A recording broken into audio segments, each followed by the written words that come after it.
¿Qué tal? ¿Cómo están? Bienvenidos sean todos y todas, cada uno de ustedes que nos acompañan una semana más en esta aventura en el mundo del streaming que hemos denominado ¿Cuál es el punto? Es una pregunta, ustedes ya lo saben, se lo han escuchado a quienes son nuestros entrevistados. Quiere decir, ¿hacia dónde va? ¿Qué me quiere decir con eso? ¿Le ha pasado que está viendo una entrevista y a veces el entrevistado comienza a irse por las ramas? Bueno, los periodistas a veces son los llamados a poner la pelota al piso. Esta vez, eso sí, están del otro lado. Esta vez van a estar del otro lado de la entrevista. Y para este nuevo capítulo, ustedes ya lo saben, deben seguirnos en nuestras redes sociales, @podcast cuál es el punto. Síganos ahí, interactúen con nosotros, compartan nuestros contenidos. Todo comentario ayuda en esto que yo también les decía de los algoritmos y todo eso. Así que cada like suma y es importante que vamos armando nuestra comunidad. Hoy en ¿Cuál es el punto? Conversaciones con periodistas de Chile, tenemos un invitado de lujo. 1961, nacida por allá en Puerto Varas, en la región de Los Lagos. Periodista de la Universidad Católica, comenzó sus inicios también allá en el sur, por ejemplo, medios como La Crónica de Concepción, y de ahí una carrera destacadísima. La Segunda, Mega, TVN, Canal 13, Radio Duna, Radio Oasis, Radio ADN, y quizás alguna se me quedó ahí en el camino. Siempre tocando la tecla de la actualidad, de la política y diría, sobre todo de la economía. Algo de eso también vamos a conversar. No hay más preámbulos, está con nosotros Mauricio Hoffman. ¿Cómo estás, Mauricio? Hola, Manu, ¿qué tal? Feliz. Mira, honrado por estar aquí en estos primeros capítulos de este podcast. Te lo agradezco mucho y de verdad, además como para ir entrando en materia, tú sabes que el tiempo siempre apremia. ¿En qué has estado, Mauricio Hoffman? ¿No? Podríamos decir, y ahí tú me vas corrigiendo, te alejaste un poquito de los medios, ¿te alejaron los medios? ¿Cómo estás hoy día? Mira, no lo había pensado desde esa segunda parte de la pregunta. Me alejaron los medios.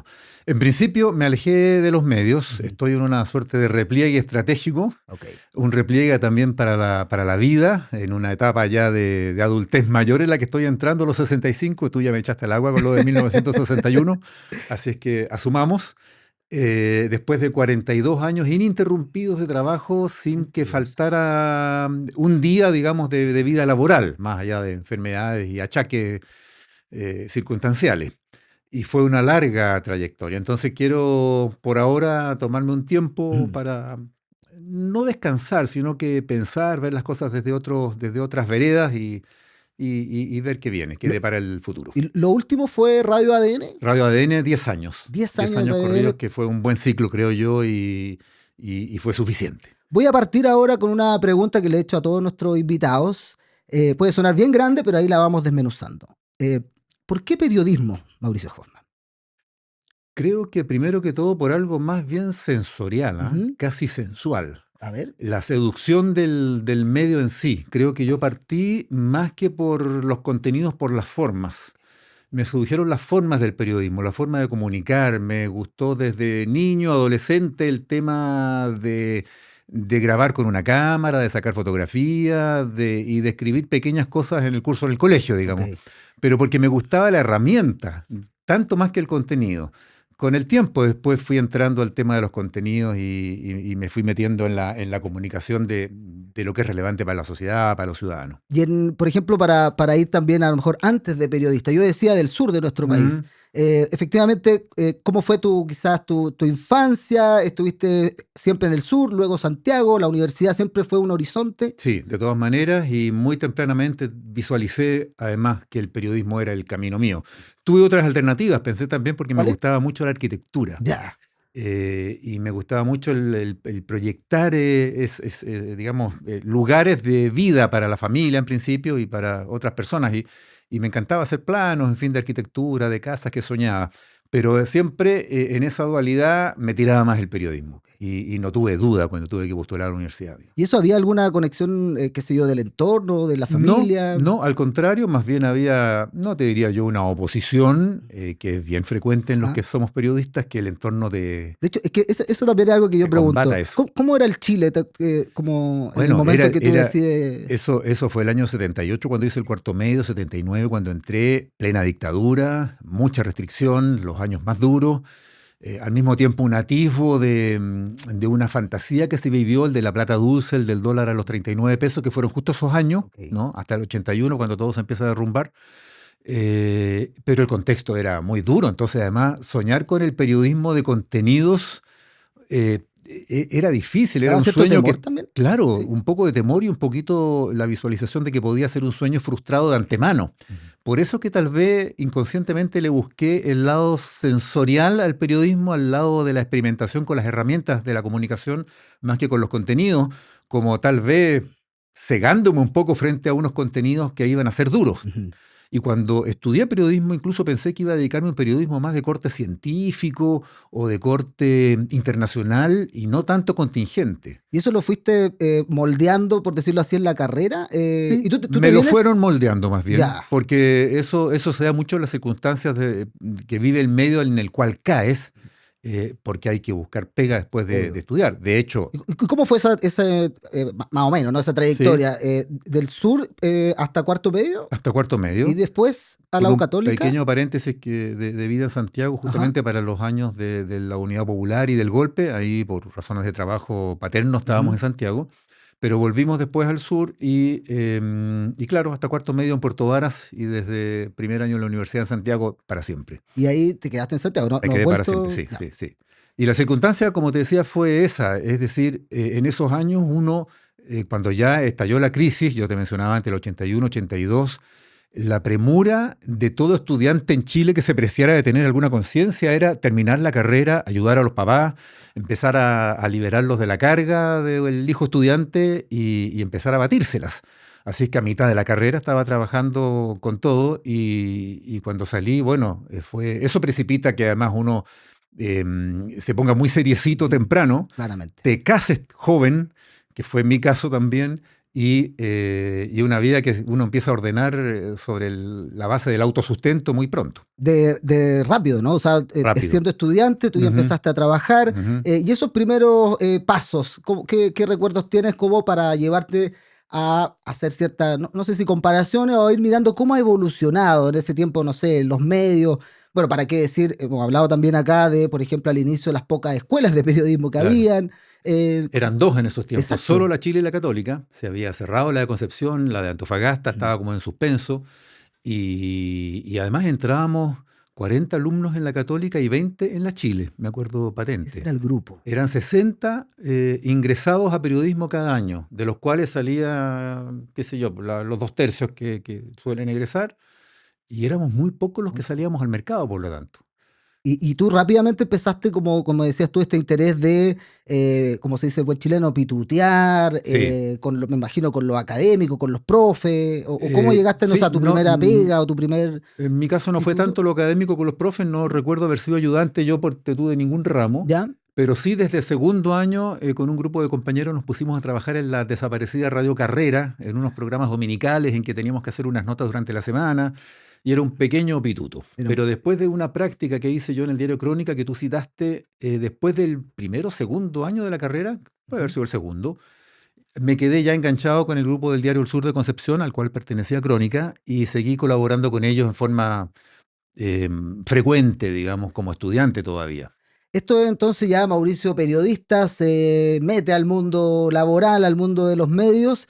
¿Y cómo viste la transición, diría yo? Dime tú si también se siente así, que es como, ok, puedo trabajar en un diario, un perfil quizá un poco más bajo, pero al destape después lo que es la televisión, por ejemplo, o esa exposición Mm, que te comienza a dar después con los años, fue, llegar a los puestos, por decirlo así, de mayor exposición sí. del periodismo Eso fue bien televisivo. impensado y no buscado. Yo me dediqué a la prensa escrita desde el inicio, entré al diario La Segunda, donde fui reportero económico. Como te dije, uno cae donde le toca. Ujú.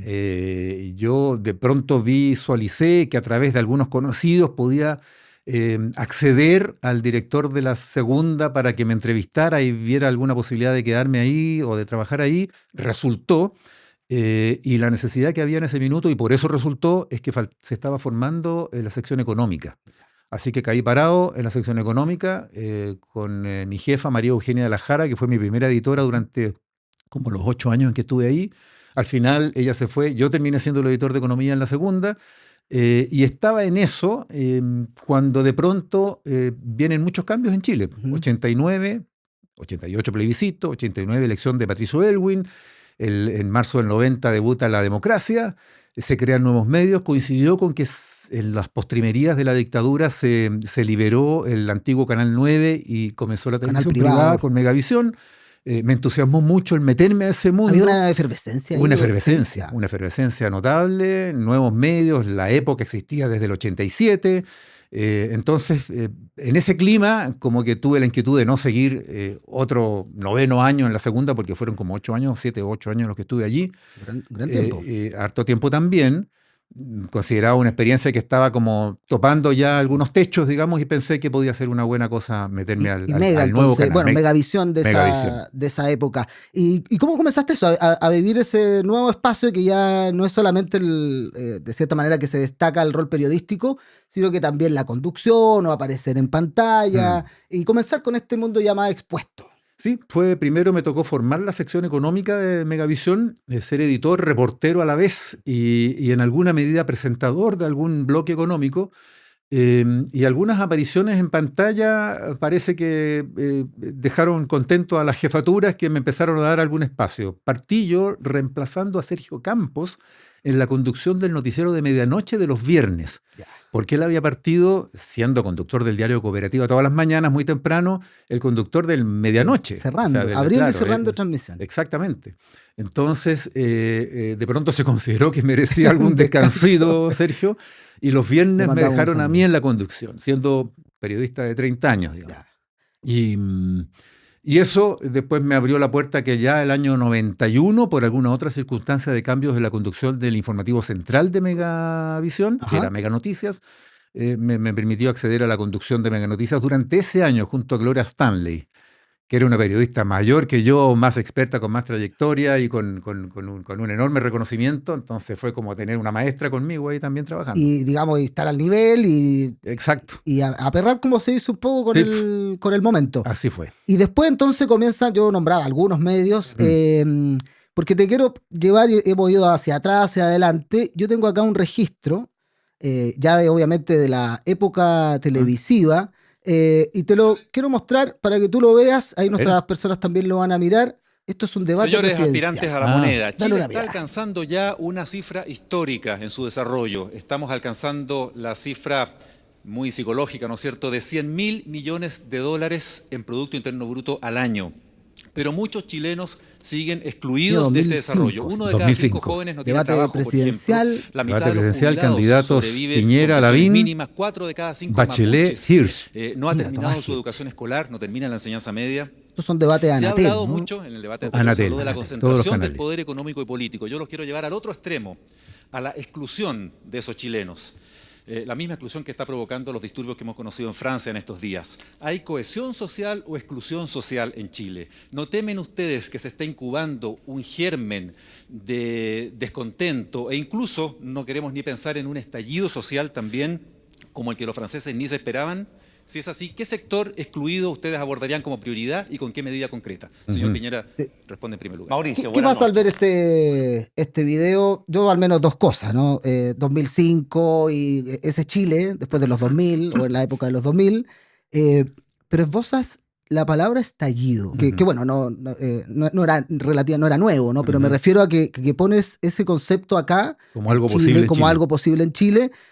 Y insisto, año 2005, el estallido social fue el año 2019. ¿Qué te pasa o cómo recuerdas este momento? Hace 15 años antes. Bueno, fue una visión que yo tuve. Una previsión. No, mira, me acuerdo yo que esa pregunta surgió del análisis de pauta que uno hace antes de un debate que se trabaja en serio, donde conversamos con las jefaturas y con los pares, con los editores, en este caso de Canal 13. Yo estaba representando Canal 13 ahí. ¿Qué temas vamos a abordar, en fin? Y uno de los temas que estaba dando vuelta mucho era el de la exclusión, que se menciona en la pregunta. Exclusión social, los marginados, los que están quedando fuera del progreso, fuera de un tremendo progreso que tuvo Chile en todos esos años, ¿no es cierto? Como nunca en la historia en Chile. Pero surgía esa inquietud por los que estaban quedando un poco rezagados en ese progreso. Esa es una lectura que tú también compartes, ¿no? Que compartía, claro, y que entonces me pareció pertinente hacerla, porque no se hablaba de todavía, por ejemplo, de lo que se habló en Bachelet II, que fue la ley de inclusión, ¿te acuerdas? Ahí se convirtió en positivo el término y se buscó legislar para la inclusión. Aquí ni siquiera todavía pensamos en la inclusión, y tal vez ahí está parte de la motivación de la pregunta. El problema no era la inclusión ni cómo incluíamos, sino cómo cresta nos hacíamos cargo de los que estaban quedando excluidos. Era la previa a la inclusión. Y así se construyó esa pregunta. Y esa, cuando volvió, o sea, año 2019, este video comienza como a reflotar. ¿Tú te acordabas de esa situación? ¿Te acordabas de...? No tanto, hasta que se viralizó esa pregunta, porque a raíz del estallido empezó a haber mucho debate, ¿te acuerdas tú, respecto de por qué esto no se previó, por qué pasó por encima del gobierno, no lo vimos venir, no hemos entendido nada, ¿te acuerdas todo lo que se decía? Y empezaron a rebuscarse cosas que distintas personas habían visto. Y alguien, no sé quién, encontró ese video, lo puso en YouTube o lo tiró a las redes, en X o en Twitter, no me acuerdo en esa época, y tuvo harta repercusión. Y ahí yo me acordé, claro, y reconstituí un poquito la historia, volví a revisar ese debate entero. Esas preguntas, por ejemplo, ¿ustedes las preparaban antes y las tenían que informar? ¿Era todo más o menos espontáneo? Las preguntas eran absolutamente individuales, pero sí se trabajaba en una pauta los temas que había que construir. Los grandes temas. ¿Cómo han evolucionado los debates, crees tú, televisivos? Me refiero al impacto, por ejemplo, que pueden tener o no en las elecciones. Es bien difícil. A mí me tocó participar en muchos debates. El primero fue el debate de las primarias Frey-Lagos el año 93, tipo mayo, mucho antes de las elecciones. Después el de Frey-Alessandri, que fue el debate presidencial a final. Y de ahí para adelante, casi todos, un montón.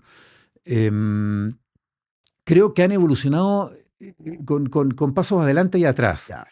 Al comienzo se decía mucho que los debates estaban muy formateados por los comandos que casi se ponían de acuerdo entre ellos para poner límites a la intervención de los periodistas y acotar y bajar el nivel de riesgo de sus candidatos. ¿Había algo de eso? Había eso. Después, pero a su vez yo recuerdo que algunos de esos primeros debates abrían espacios para que los periodistas contrapreguntáramos mucho más que lo que se pudo contrapreguntar después. Cuando los tiempos se hicieron aún más rigurosos, sobre todo cuando empezaron a proliferar los candidatos y comenzó a instalarse la idea de que todos tenían que estar en los debates. En los debates que a mí me tocó participar a fines de los 90, a comienzos de los 2000, los canales ejercían con mayor fuerza un criterio editorial que ponía algún coto a eso. Entiendo. Y se seleccionaban a los candidatos con más probabilidades. Tal vez era injusto porque dejaba fuera a los otros y se les quitaban oportunidades. Pero a los que estábamos en los debates nos facilitaba harto la pega y se podía trabajar sobre personas que tenían posibilidades de llegar por lo menos a la segunda vuelta. ¿Y eso podría pensarse hoy o impensado? Yo creo que se ha instalado como algo políticamente correcto que tienen que estar todos. Porque, por ejemplo, yo creo que no hay valor simplemente para resistir eso. Yo creo que la teleaudiencia y el público tampoco lo aguantan mucho. ¿Se podría ajustar, repensar? Creo que sí, porque además se ha venido soltando un poquito la mano y ya hay más debates que antes. Antes era más institucionalizado el debate, como que había un solo gran debate y era solo el de Anatel. Los de Archi incluso surgieron años después. Que son los de las radios. De las radios. Pero con el tiempo se ha venido emulando un poquito el modelo norteamericano en que los medios organizan por sí mismos los debates. Muchas veces un medio, CNN, por ejemplo, en Estados Unidos, o las grandes cadenas, o algún medio asociado, CNN con un diario, en fin, y eso se ha venido dando más en Chile. Hay más opciones, entonces. Hay más opciones. Entonces, en la medida que hay más opciones, un medio podría tener la soberanía editorial para decidir hacer un debate con los 3 o 4 candidatos de más. La sensación que ninguno se atrevería hoy día a hacerlo, ¿no? Puede que sea más difícil, sí. Y todos quieren coparlo todo y ponen ejércitos de periodistas interrogadores cuando para mí también lo lógico es que hubiera 1 o 2. Te preguntaba un poco esto para ir haciendo también el clic de la evolución política comunicacional que has visto tú en Chile, digamos, un poco esto mismo que me decías, has visto una cantidad de debates, de candidatos y también de gobiernos. Sí. ¿Cómo has visto esa evolución comunicacional? Lo hemos conversado acá también, por ejemplo, hemos vivido unos ciclos bastante largos en el sentido concertación, después tuvimos Bachelet, Piñera, 16 años, o sea, un ciclo completo. Y ahora, bueno, época Boric, ahora con el actual presidente. Ahora que has llegado, tú decías un poco a mirar, a reflexionar, ¿cómo has visto esa evolución de los medios, de cómo comunican los políticos y de cómo se vinculan con los medios de comunicación? Creo que en Chile se ha dado la evolución que se ha dado en el mundo, que pasa por la atomización política en general, por la pérdida del poder histórico que tuvieron los grandes grupos políticos, los grandes partidos que fueron partidos, ¿no es cierto?, rectores de los sistemas políticos en distintas democracias occidentales. Eso se acabó, pareciera ser. Se acabó en Europa con el surgimiento de las nuevas izquierdas y las nuevas derechas, las ultras para lado y lado. Y en Chile también ha pasado eso, ¿no? Proliferación de partidos, atomización de grupos políticos, y eso ha ido a la par de un fenómeno que no sé si tiene que ver con ese, pero que por circunstancias ha ocurrido al mismo tiempo, que es el de la atomización de los medios, la pérdida también del poder de los grandes medios, esos medios que en algún minuto llamamos a considerar como pilares institucionales de las democracias incluso, se hablaba el diario como institución de una democracia. Una legitimidad, etcétera. Claro, y nos encontramos entonces con una pauperización de los grandes medios, con una reducción a su mínima expresión. En Chile ya no tenemos diarios de papel prácticamente. ¿Qué te dice eso? O sea, digo como... Me habla de una crisis bien terminal, diría yo, del periodismo como lo conocimos desde mediados del siglo XVIII, cuando sobre todo en Gran Bretaña, la democracia parlamentaria, surge el diario como lo que se llegó a llamar el cuarto poder, ¿no es cierto?, en las palabras de un político, escritor y parlamentario inglés, que así lo denominó, cuando los poderes eran las distintas cámaras de lores y de comunes, digamos, no eran los tres poderes que hoy conocemos, legislativo, ejecutivo y judicial. Ese fenómeno nos hizo creer que quizás iba a durar más, y eso yo creo que se acabó. Se acabó. Y se acabó también con la atomización de los medios en expresiones como este podcast, donde cada uno puede tener una plataforma y ponerla con distintos niveles de costo y de producción, obvio, pero está la libertad para hacerlo como tú lo quieras hacer y con el presupuesto que tú quieras usar, y ponerlo al aire a disposición de los ciudadanos. Me parece interesantísimo como fenómeno, pero al mismo tiempo me pregunto, bueno, ¿qué va a pasar entonces con ese periodismo institución democrática, que creo que ya está desdibujándose? Eso también, dices tú, en el mundo y en Chile. En el mundo y en Chile. Y por ejemplo, y esto quizás, ahí me cuentas tú cómo se dio, pero hace poco, o no sé si hace poco, pero al menos en el verano debe haber sido, porque tú sigues muy activo, por ejemplo, en X o Twitter. Sí, medianamente activo, irregular diría yo. Pero sí. al menos ahí tú puedes expresar, no sé, una opinión, un comentario, sí, etcétera. Pero hubo uno que llamó mucho la atención, y que no sé si tiene o no que ver con un poco la crisis de los medios o los momentos que están viviendo ahora, y que tenía que ver, por ejemplo, con algo bien puntual. Las selfie cuñas, que para quienes nos están viendo y a lo mejor no conocen el concepto, básicamente las notas televisivas que uno ve de política, por ejemplo, que tienen la versión de lado y lado, por decirlo así, muchos de esos son enviados videos por los propios políticos, ¿no? Sí. Y tú hiciste un punto y bueno, se generó ahí una conversación de cómo se permitía recibir esos videos sin contrapreguntar. ¿Es parte de a lo mejor de esto que estamos hablando? Es parte, en este caso puntual que citas tú, muy alimentado por las urgencias de la pandemia, cuando las restricciones, ¿no es cierto?, impedían muchas veces circular por las calles e ir a entrevistar personas. Y facilitó mucho las cosas para los medios el poder contar con material audiovisual que las mismas fuentes en general enviaran. Y ahí surgió, bueno, la entrevista por Zoom, la entrevista por Teams, por Meet, por lo que fuera, y el envío de la selfie cuña grabada con el celular, selfie cuña porque es una cuña que uno se graba a sí mismo, ¿no es cierto?, con el mismo cuadrito atrás, los mismos Quijote y Sancho de un diputado por ahí. Que cuadro o algo así. Claro, o los espejos del diputado Naranjo, unos espejos, unos marcos con espejos. Y es como una escenografía. Como escenografía habitual de la cuña. Muy divertido hasta ahí, hasta que empiezas a pensar que en esa selfie cuña, como tú muy bien dijiste, no hubo contrapregunta, no hubo escrutinio, el político mandó la cuña y se olvidó, y el periodista la recibió en su medio y la tiene que poner tal cual o no la pone, pero muchas veces se elige ponerla y se elige poner muchas veces cualquier cuña, francamente. ¿Y qué te pasa con eso en el sentido de lo que estábamos hablando y cómo fue evolucionando? ¿Lo encuentras simplista? ¿Lo encuentras que a lo mejor, claro, fue una estrategia en tiempos donde era difícil, pero que ya debiera...? Claro, fue una solución, fue una salida para algún momento que creo que ya no se justificó más. Creo que la esencia del periodismo es ir a buscar, ir a escrutar, ir a contrapreguntar, ir a inquirir con espíritu crítico, con espíritu escéptico, no creyéndosela a la primera, y la selfie cuña supone un acto como de fe en lo que te están mandando, que es un poquito a ciegas.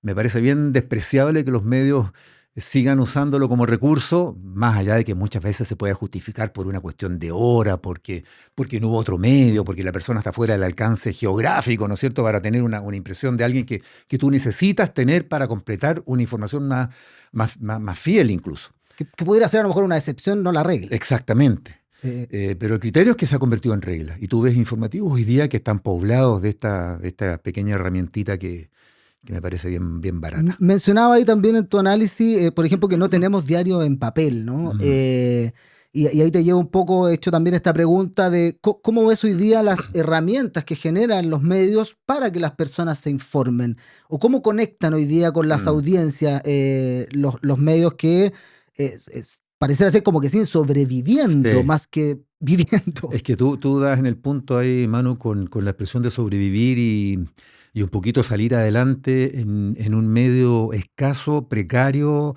y en permanente precarización. Porque los medios, y eso me lleva a una reflexión más profunda, los medios en la historia de los medios de prensa en el mundo cargan con una paradoja, cargan porque puede ser efectivamente una carga. La paradoja de que tienen que financiarse. Y la paradoja nos podría llevar a la observación siguiente. Los medios independientes prosperan y sobreviven en las democracias, o así lo han hecho en la era moderna, en el siglo XVIII, XIX, XX y hasta ahora, XXI, gracias a que cuentan con capitales. Y mientras más capitales tienen, y aquí está la paradoja, porque violenta un poco pensarlo así, más independientes son. En la medida en que un medio tiene avisaje, por ejemplo, se puede dar el lujo de ser más libre para informar. En la medida en que un medio tiene que empezar a depender y a rasguñar por la inversión en avisos, empieza a depender del avisador. En la medida en que un medio tiene que depender, por ejemplo, de un financiamiento estatal, bueno, empieza a tener una suerte de asociación con el Estado. Y no con el Estado, con el gobierno de turno que toma la decisión de poner ese avisaje gubernamental en determinados medios.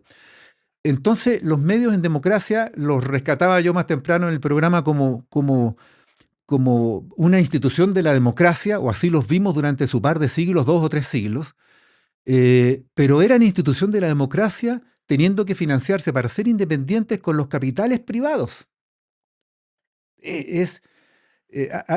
Digamos, tenemos que reconocer que era así, y eso funcionó, porque mientras más libres fueron los medios y más fieles a la verdad, lo fueron porque pudieron tener esa libertad financiera y económica para hacerlo.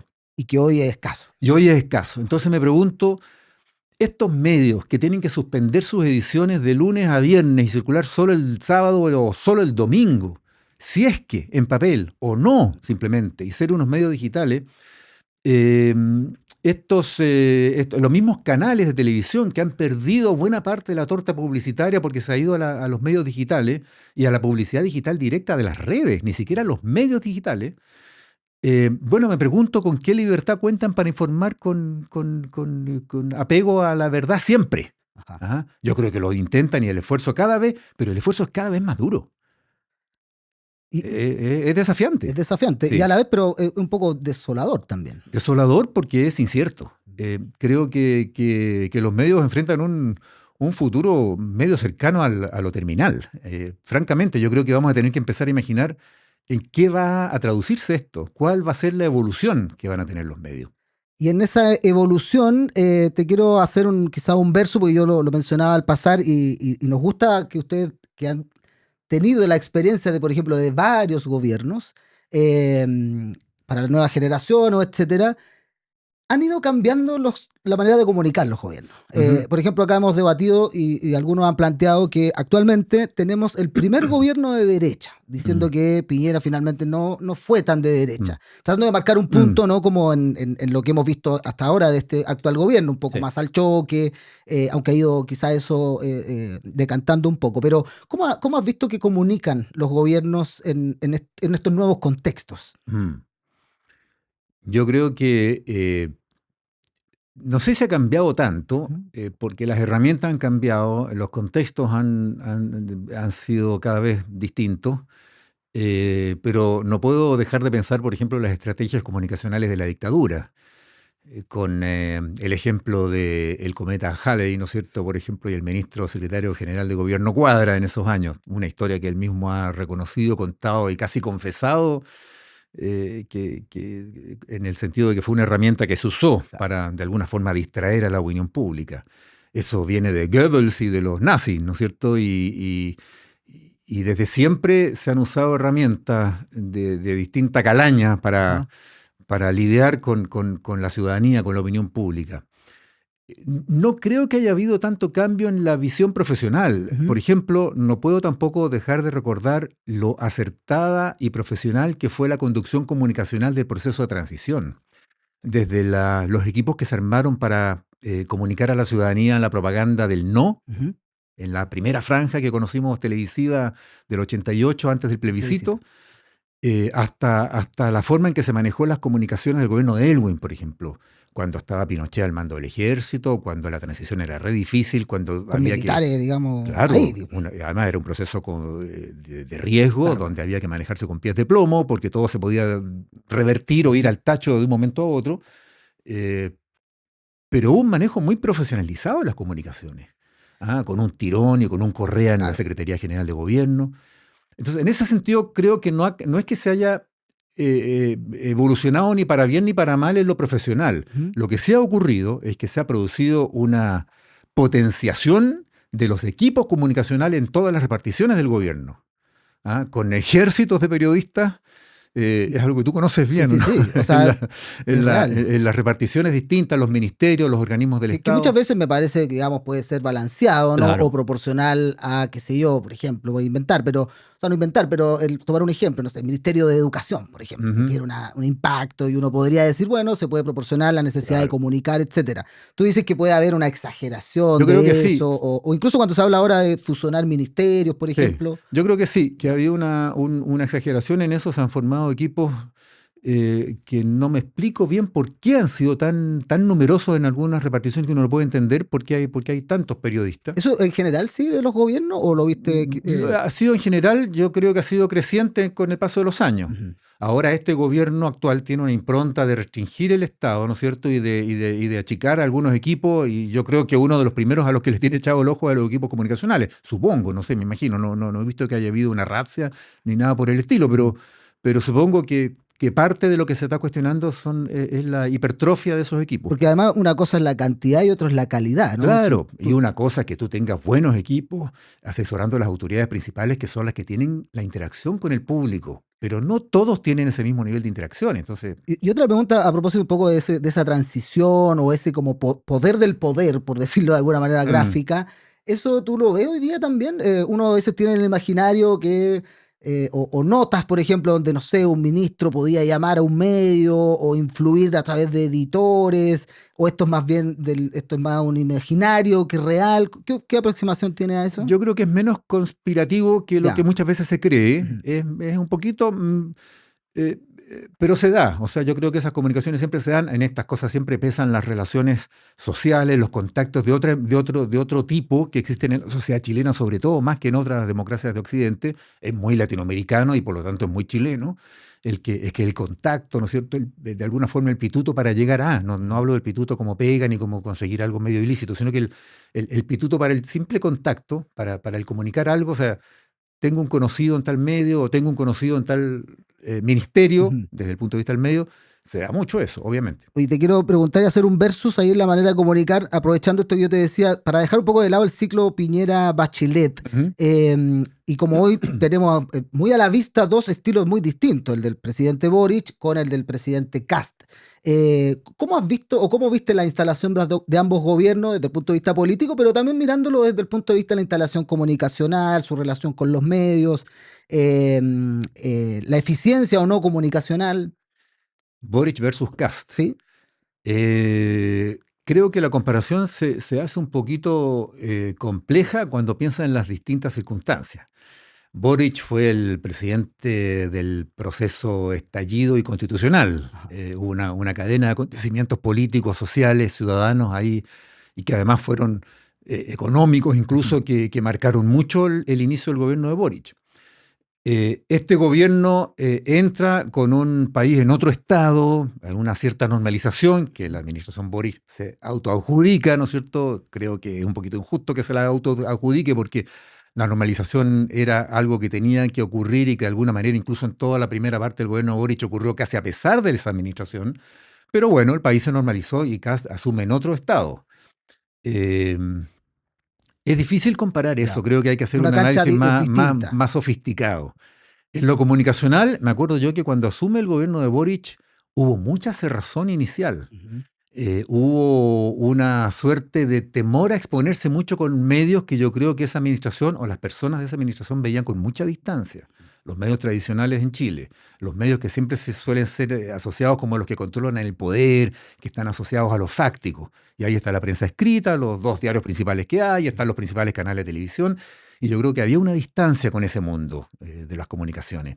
Y recuerdo yo que las primeras, costó mucho conseguir entrevistas con los ministros de Boric en esos primeros meses. Entiendo. Y había mucha derivada, ¿no? Hablen con mi equipo de comunicaciones y te tramitaban, en fin. Después empezaron a ver que los necesitaban. Y cuando a los 6 meses vino el resultado del plebiscito, cambió todo el escenario, plebiscito donde ganó el rechazo, ¿no es cierto?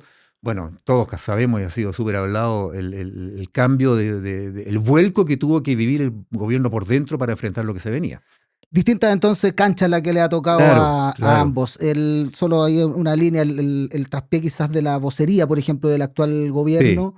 Sí. ¿Cómo leíste eso? Sí, crítico, porque cuando fue nombrada Mara Cedini, muchos nos preguntamos, de acuerdo, aquí hay una persona con un carisma, con un atractivo físico y visual, con un reconocimiento en algunos ciertos foros o escenarios incluso, pero nos preguntábamos, bueno, pero es que ser vocero de un gobierno requiere tener un carrete político. Cuando tú piensas en los voceros que hubo en gobiernos anteriores, un Pancho Vidal, un Lagos Weber, un Heraldo Muñoz. Ese tonelaje político, claro. Entonces, yo creo que fue un error del presidente Kast, reconocido más o menos explícitamente por lo demás, y no tenía mucha vuelta. Una más, porque obviamente se nos va acabando el tiempo, pero no puedo dejar de preguntar tu mirada del escenario económico hoy día del país. Pareciera ser que no vienen muy buenos los números en general. Por ejemplo, se habló en campaña de crecer a un 4%. Ni pensarlo. ¿Cómo has visto, o cómo ves más bien tú, más allá, insisto, del gobierno de turno, que es evidente que hay que hacer un análisis, pero sí. ¿Cómo ves el escenario económico chileno? Yo creo que está súper difícil. La tiene muy pesada el actual gobierno. La situación está peor de lo que se creía. La guerra en Irán agravó todos los escenarios, los hizo mucho más negros. Si termina, como pareciera ser de pronto en estos días o semanas, que las famosas y tan repetidamente anunciadas treguas realmente se plasmen en una pacificación de la zona del mundo, puede que veamos un alivio. Es más, me pregunto ahí, paréntesis, ¿no es cierto, Manu? ¿Qué pasa con Trump?